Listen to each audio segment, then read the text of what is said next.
The overripe mango hit the ground at her feet, thrown with enough contempt that no one in the market pretended it was an accident. Mariama did not flinch. She had stopped flinching 6 years ago, 6 years after her mother died, and left her to a village that had decided, in her mother's absence, exactly what category the farmer's daughter belonged in. She did not know the man watching from the far end of the market was the Mansa of Kantaba, traveling without his retinue, and she did not know that the small brass ring on the cord at her neck, her dying mother had pressed it into her hand and said never remove this, was the reason the Griot Barama, somewhere nearby, had gone completely still. Everything stopped.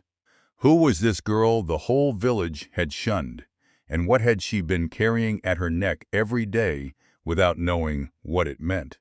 Subscribe now and tell us where you're watching from, because the griots of Kantaba say the blood of kings never forgets where it came from, even when everyone around it has tried very hard to make it forget. The kingdom of Kantaba was not the largest in the region, but it was the one people spoke of when they wanted to say the word prosperity without sounding boastful.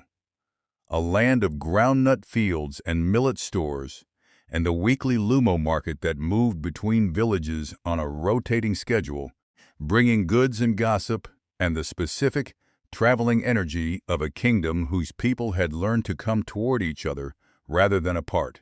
Its king, Mansa Bakari, had ruled for 22 years, which was long enough to understand that the distance between the palace and the smallest farm in the most distant village was exactly the problem that ended good reigns and began bad ones.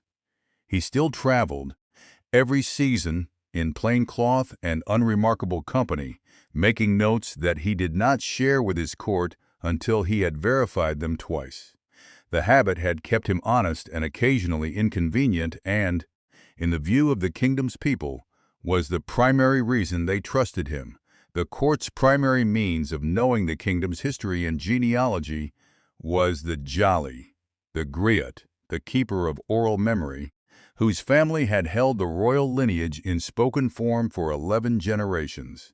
Old Barama was the current keeper, 73 years old, and sharp enough that his apprentice Bio, who had been learning the lineage for 14 years, still corrected his notes rather than the other way around.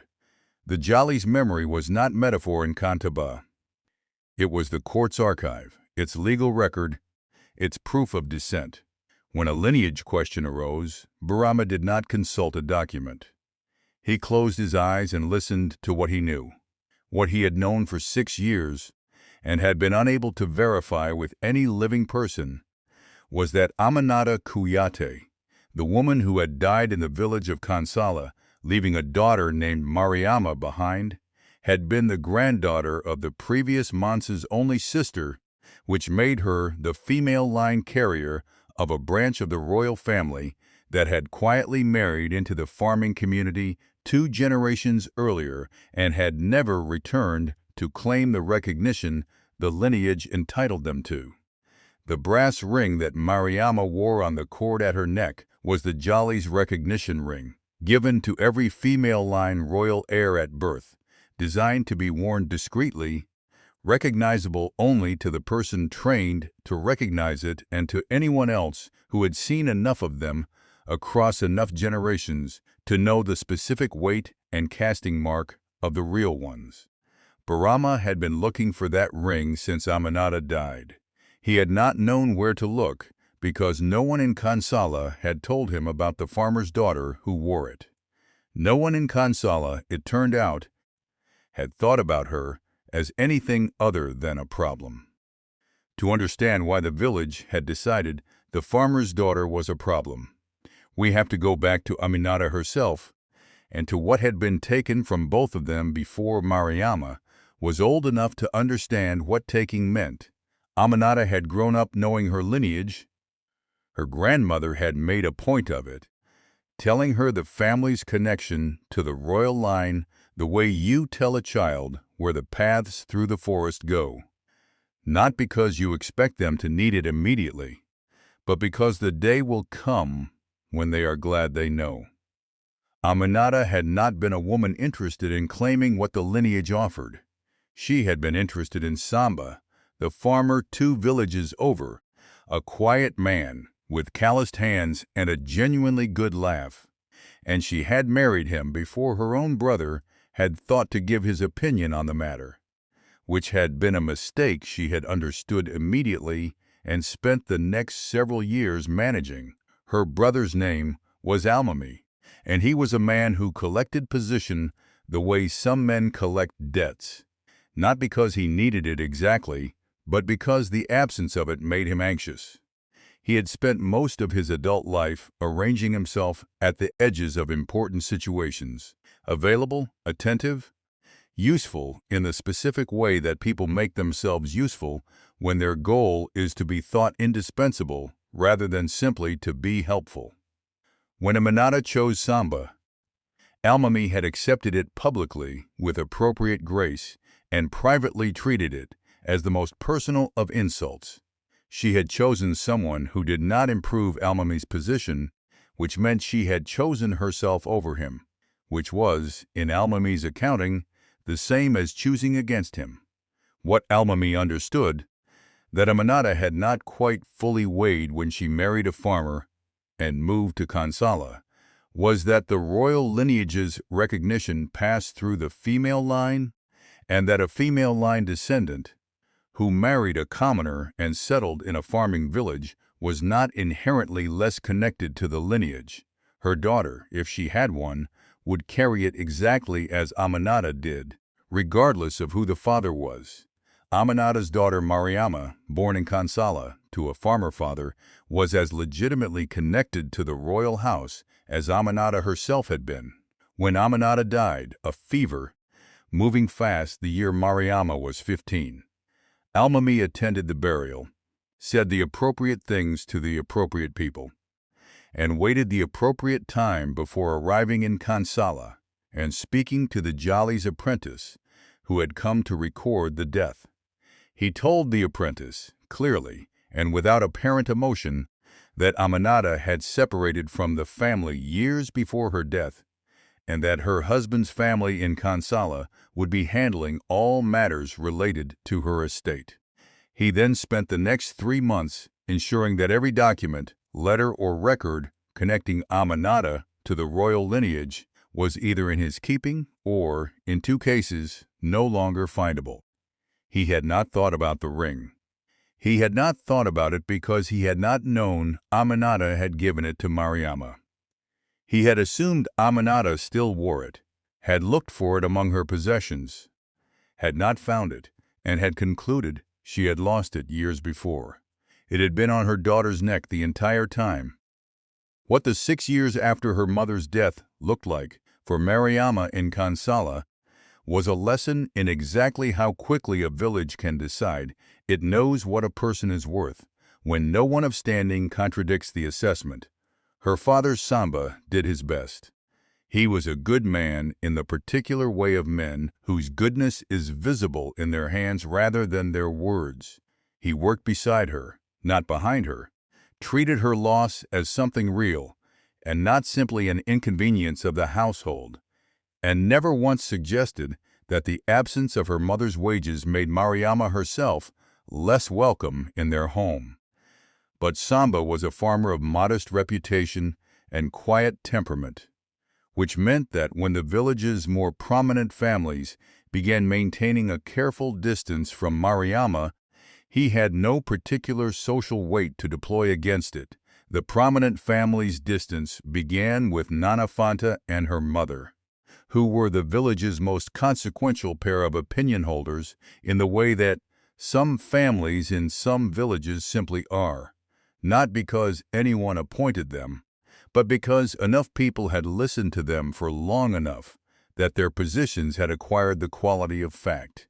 Nana Fanta's mother had, at Aminata's burial, asked Almami quietly about the family connection to the palace, and Almami had told her, with the composed sadness of a man managing a delicate situation, that his sister had unfortunately pursued some romantic ideas about royal connection that had no proper documentation behind them. A harmless fantasy, he said, but one that had unfortunately led her to represent herself in ways the family found embarrassing.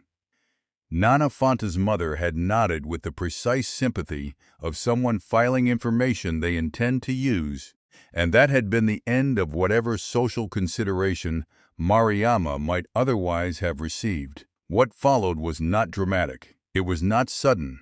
It was the slow, consistent withdrawal of the ordinary courtesies that a village extends to its members, performed so incrementally that any individual instance seemed too small to protest, and the cumulative effect was total. Market vendors who saved good produce for certain customers began consistently selling Mariama the older stock without apology. Women who had known her since childhood began finding somewhere else to look when she passed. Invitations to festivals, to communal workdays, to the small social events that are the connective tissue of village life, stopped arriving.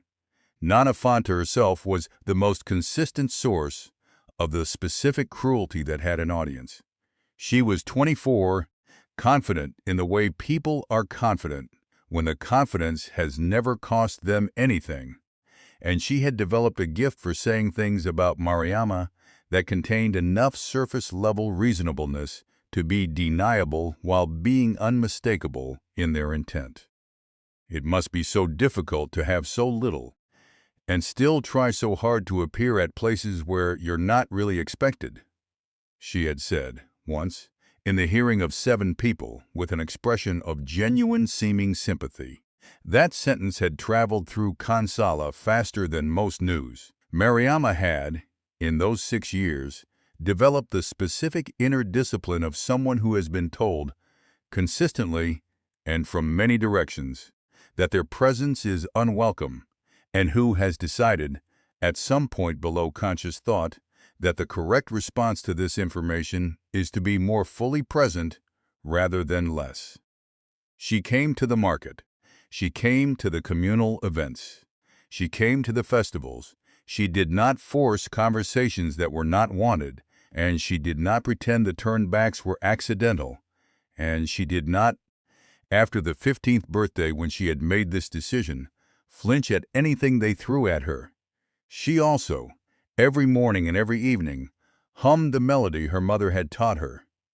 A small, complex tune in a scale that was not the village's usual musical register, with a rhythm that felt older than anything else she knew, which she could not remember being taught and could not have said when she first heard it, only that it had always been there, in the back of her, the way certain things are simply part of you before you are old enough to ask where they came from. She had been humming it the morning. The mango hit the ground at her feet. The Lumo market in Kansala came on Thursdays, and the Thursday it arrived 2 weeks before the Korate feast was the one the village would discuss for the rest of the decade. Not because of anything that happened loudly, but because of the specific quality of what happened quietly. Mansa Bakari had been traveling the eastern villages for 5 days, accompanied by 2 guards in plain cloth and 1 advisor, who had long since stopped being surprised by anything the king did in the field.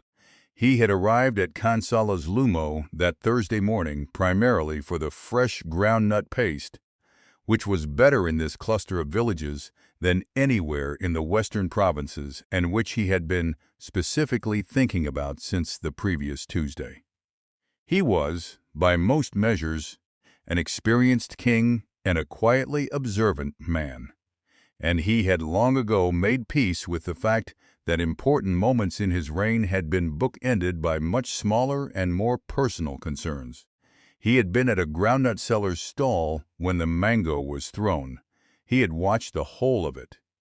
The hand that released it, the group it came from, the specific social geometry of the market rearranging itself around Mariama as she bent to collect her fallen clay pot, including the 2 women who took a small, nearly invisible step away from where she stood, and the man behind the spice stall who looked at his inventory rather than at any of it. He had watched Mariama pick up her pot, rearrange the contents, and resume her way through the market with the expressionless, unhurried pace of someone who has made a practice of refusing to give a reaction that could be used against her. And he had watched old Barama, standing 3 stalls to his left, go completely still. The Mansa had known Barama for 22 years. He had never seen him go still like that. He had seen Barama excited, in the specific, contained way of a jolly whose oral memory has just been confirmed by new evidence. He had seen him moved. At the Korite genealogy recitation, Barama wept the same 3 tears every year without apparent embarrassment. He had never seen him go still in the way he went still now, staring at a young woman picking up a clay pot with the intensity of someone who has just seen something that answers a question they had stopped expecting to be answered. "Barama," the Mansa said quietly. "What is it?" "The ring," Barama said. Just that for a moment. Then, and she was humming the Cantaba Donkali. The Mansa looked at him. Then he looked at the young woman still making her careful, unremarkable way through the market. "Who is she?" "I believe," Barama said, with the careful phrasing of a man who has trained himself never to state something he is not certain of, as though he were certain of it, "that she is Aminata Kuyate's daughter. And if she is, then that ring is not something she found at a market stall." The Mansa did not approach Mariama at the market. He had enough experience with situations that needed careful handling to know that a marketplace, with its audience of curious ears, was not the correct place to initiate a conversation whose implications he had not yet fully understood. He spent the remainder of the market morning watching her from the comfortable distance of the groundnut stall, and what he observed in that hour told him several things that the ring and the melody had not. She was well regarded by the traders she bought from, not warmly, the way a person is regarded when people like them, but with the specific, professional respect that develops between people who conduct honest commerce over time. She counted her exchange accurately and did not argue when the count was correct. She assisted an elderly man whose bundle came open near her stall without appearing to weigh the cost of stopping. And she moved through the consistent small cruelties of the market, the vendor who raised his price when she approached, the group of young women who made no space for her at the water basin, with an absence of reaction that was not, the Mansa thought, the absence of feeling, but the careful management of it. He asked the groundnut seller, casually, who the young woman was. "Mariama," the seller said, "Samba's daughter, the farmer's. Been in Kansala her whole life, since her mother died. What happened to her mother?" The seller glanced in Mariama's direction in a way that told the Mansa the question had a complicated answer. "Fever, 6 years back. Her mother she had ideas, I suppose, about her family. Her brother Almami sorted most of that out after she passed." A pause.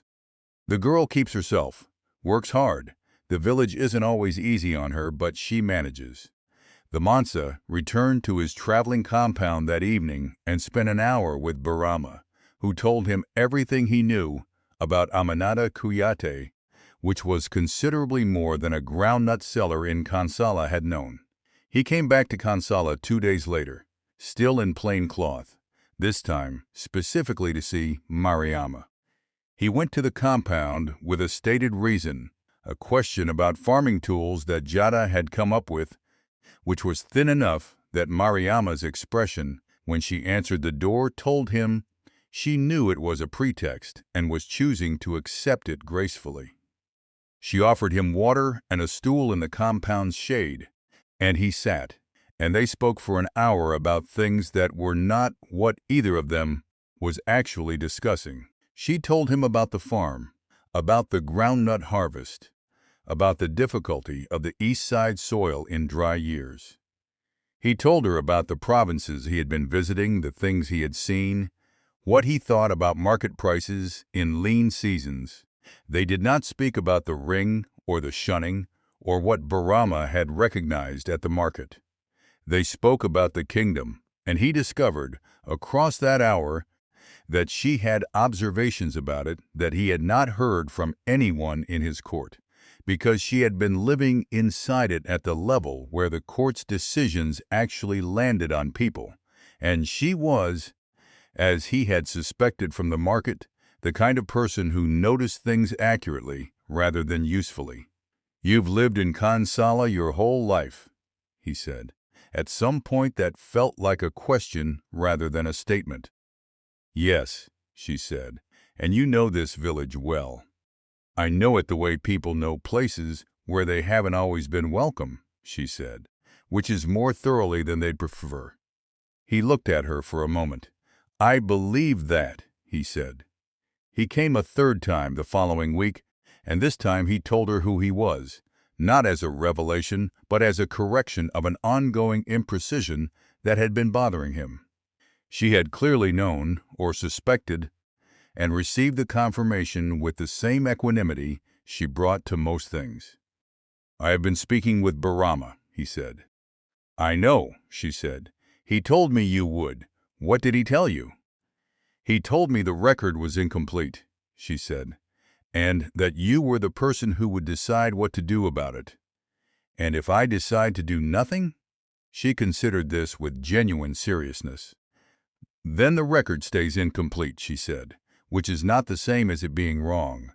I have lived in this village for 21 years, knowing more or less who I am. A recognition doesn't change that." A pause. "But it would change the record, and I think records should say what they actually say." He agreed with her, as it happened. He said so.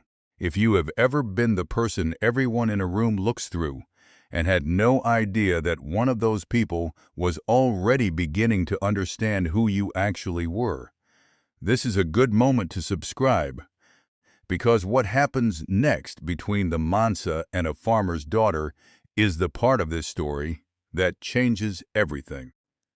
Mariama did not notice the man in the plain cloth who was asking questions about her at the market. She was thinking about the groundnut harvest and whether Samba's storage baskets needed new lining before the rains, and she was still humming the melody, as she always did when she was thinking about something else, the way some people tap a rhythm or some people chew their lip. She noticed Barama.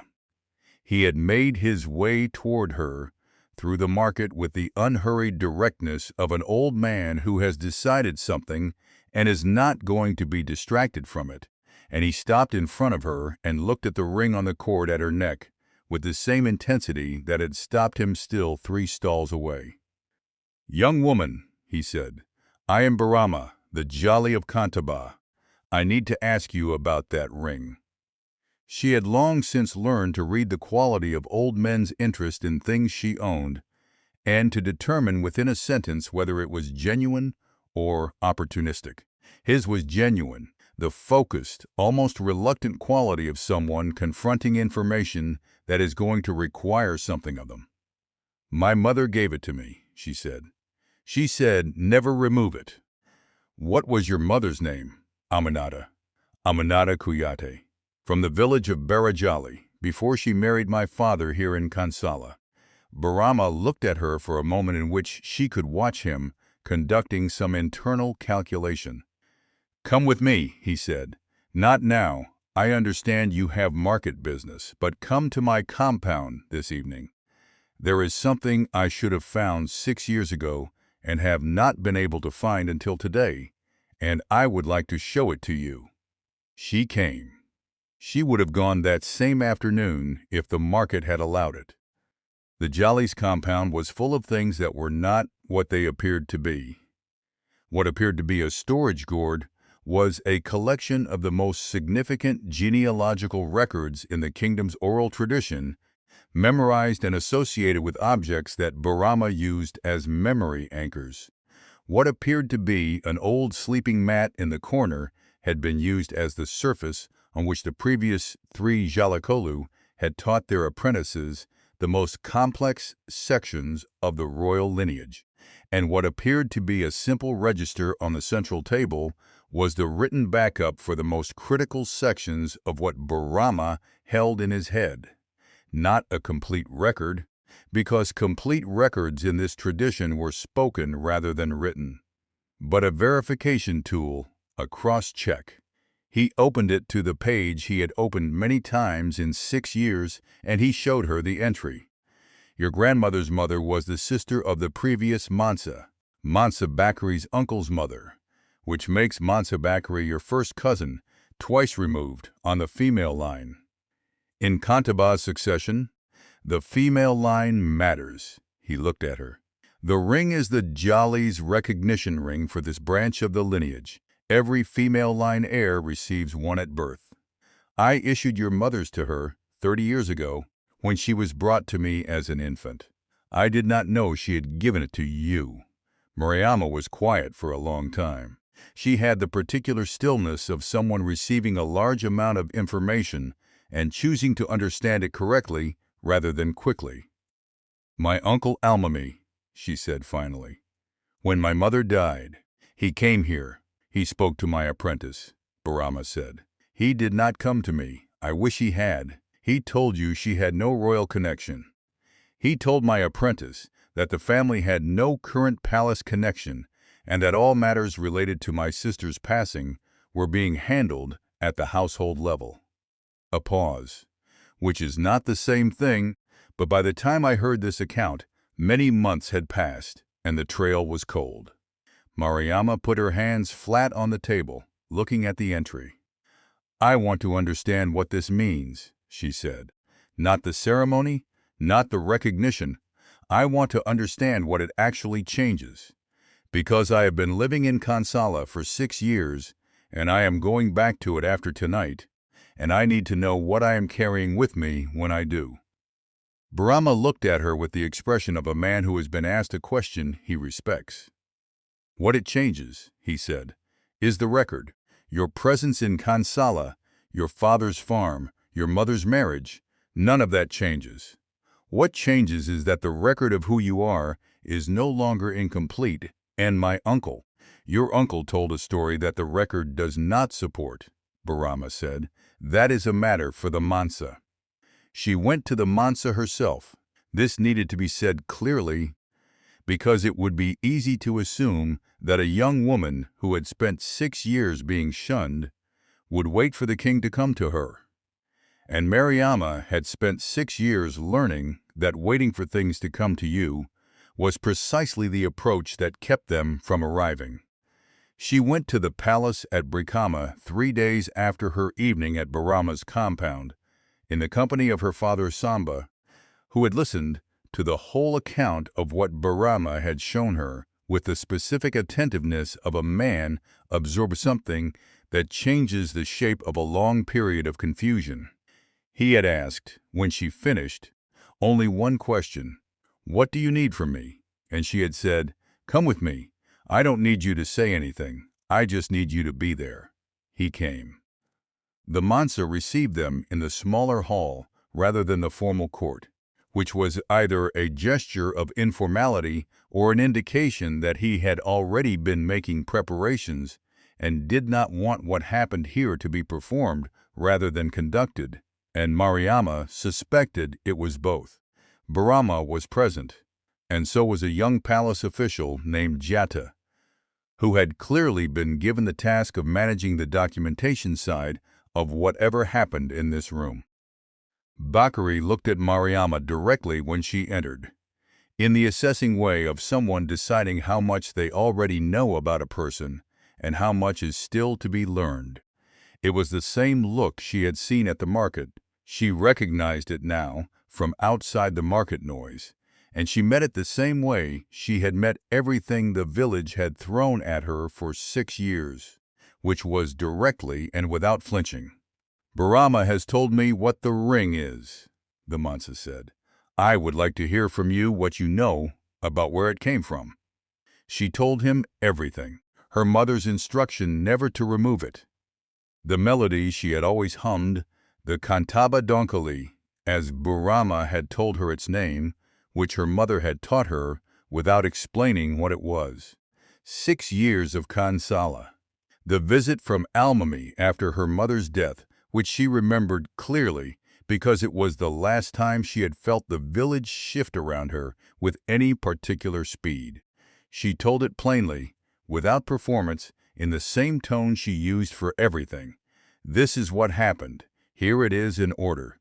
When she finished, the Mansa was quiet for a moment. Did your uncle take anything from your mother's possessions? I don't know what he might have taken, Mariama said. I was 15. I was primarily focused on the burial. I remember he spent considerable time going through the chest where my mother kept her correspondence. Jada made a note. The Mansa looked at Burama. Burama looked at the ring. The ring is genuine, he said. I don't need any further verification. I made this ring.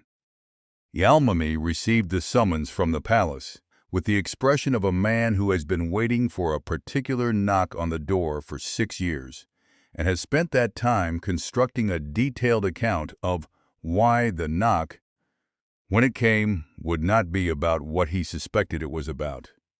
He had kept correspondence with the palace official who had handled Aminata's death documentation. He had a version of events prepared, a version in which Aminata, in the last years of her life, had become confused about her family history, in which the ring was a copy she had made or purchased, in which the Jolly's recognition was the well-intentioned error of a very old man dealing with inadequate records. He delivered this version to the Mansa's inquiry officer, Jada, with the smoothness of someone who has rehearsed it many times and has convinced himself by repetition that it has the quality of truth. What Jada had been doing in the week between Mariama's visit and Almami's summons was talking to people. Specifically, he had been talking to elderly women in the villages between Barajali and Kansala, the women who had been present at the wedding of Aminata and Samasa, who remembered the occasion, who had seen what Aminata wore that day. 3 of them remembered the brass ring specifically, because it was unusual, because Aminata had mentioned it came from her family, and because one of them, a woman of 81 who had lived 2 villages from Burajali her entire life, had recognized it as the type of ring the Jolly gave to certain important families and had assumed, without asking questions, that Aminata's family was more significant than the farmer's daughter story suggested. Jada also found, through a source he did not explain to Almami when he produced the document, a letter from Aminata to Burama written the year before her death, never sent. Found tucked behind correspondence in a chest in Almami's own compound, where it had clearly been placed after being taken from Aminata's possessions. The letter was written in Aminata's hand, which Burama confirmed immediately, and it asked him to verify her lineage for her daughter's sake, and explained that she had not come to him directly because she was concerned about how Almami would respond if he knew she had initiated contact with the palace. How Jada had found it. He had gone, quietly and without announcing the purpose of his visit, to Almami's compound on the grounds of needing to verify a routine property record. He had been offered tea. He had accepted. During the conversation, he had asked Almami, with the specific casualness of someone who has been trained to ask questions in a particular way, whether Aminata had left any written material behind after her death that the family had kept. Almami had said no. Jada had thanked him for his time and his tea, had stood to leave, and had paused at the door with the expression of someone who has just thought of something. Might he take a brief look at the family correspondence chest, purely as a formality, since the lineage documentation process required verification of all family communications? Almami had hesitated for exactly the wrong length of time, and Jada, who was good at his work, had noticed the hesitation, and the chest had been opened. The letter was in the 3rd envelope from the back. Alami looked at it for a long time without speaking. He had not known the letter existed. He had apparently missed this one, filed flat inside an unrelated envelope with a different address on the outside. He did not in the end offer any defense that improved on his silence. The document said what it said, and Barama's recognition was what it was, and Almami was, at heart, a man who understood when a record was final. The Korite feast, which came 4 days later, was the annual ceremony at which the Jali sang the royal genealogy and the Mansa formally affirmed the kingdom's lineage connections, a ceremony that had happened every year in Kantaba for 11 generations without particular drama, because the lineage had, for 11 generations, been settled and undisputed. This year Barama added a verse. He sang it in the formal Jali mode, the sung speech that the kingdom's tradition reserved for official genealogical affirmations. And what he sang was the branch of the Kuyate lineage that had connected to the royal house 2 generations ago, through the Mansa's uncle's sister, carried in the female line down through Aminata, and now through her daughter Mariama, present in the gathering, wearing the Jali's ring on the cord at her neck where it had always been. The gathering was very quiet during the new verse. Not the uncomfortable quiet of unexpected information, but the particular quiet of a community collectively recalibrating. Nanafana sat 3 rows from the front and did not move. Kansala's village head sat toward the back, with the expression of someone reviewing several years of administrative decisions and finding them in need of significant revision. When Barama finished, the Mansa rose.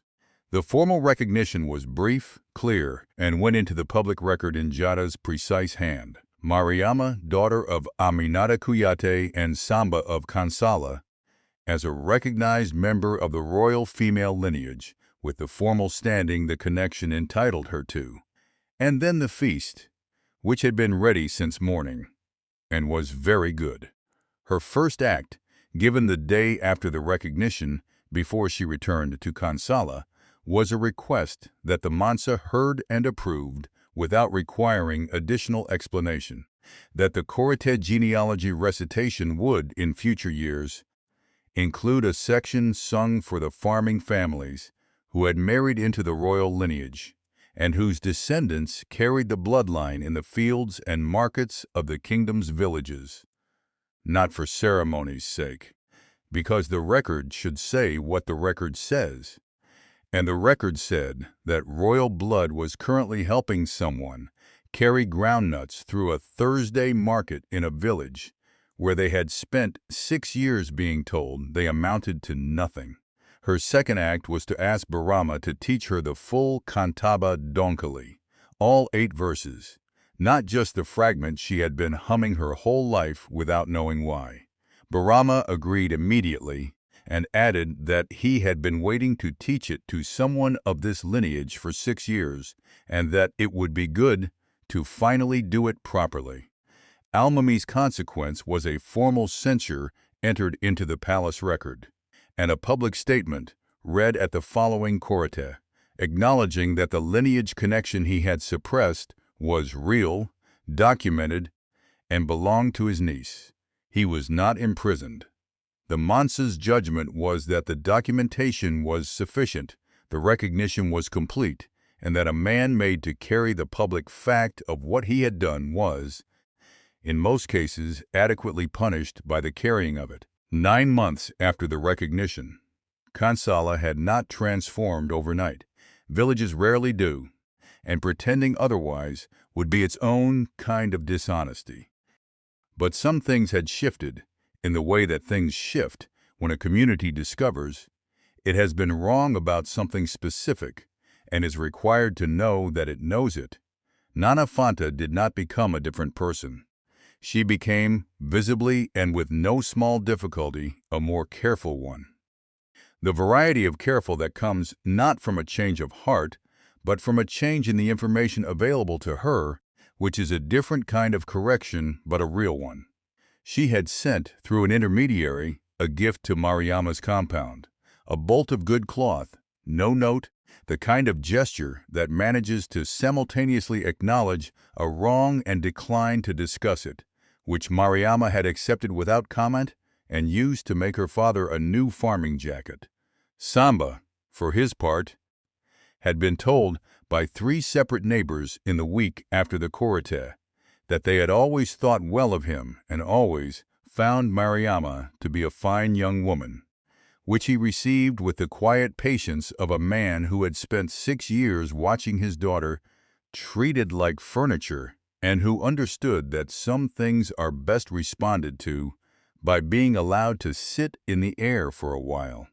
He said thank you to each of them, meaning it as much as it was possible to mean a phrase in a context where the phrase had arrived approximately 6 years too late. Then he went back to the farm because the harvest did not wait for social recalibrations, and the east side soil needed attention regardless of what the village had decided to think about his daughter this week. Mariama herself went to the palace at Brikama once a month for the year following the recognition, not for ceremony, but for the continuation of Barama's teaching. She was learning the full Kantaba Donkili, all 8 verses, in the formal Jali mode. It was difficult.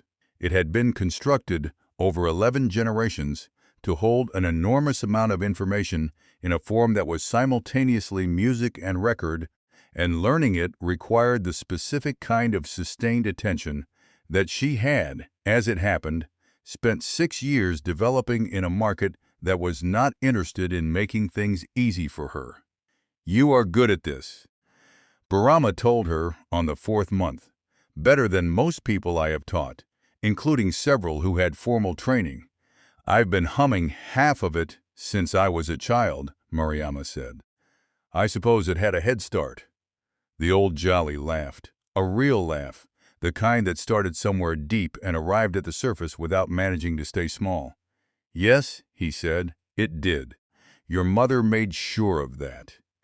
She taught you the melody without the words, which meant you had the shape of it before you had the meaning, and when you finally learned both together," he gestured at the space between them, "it fits perfectly, because the shape was already yours."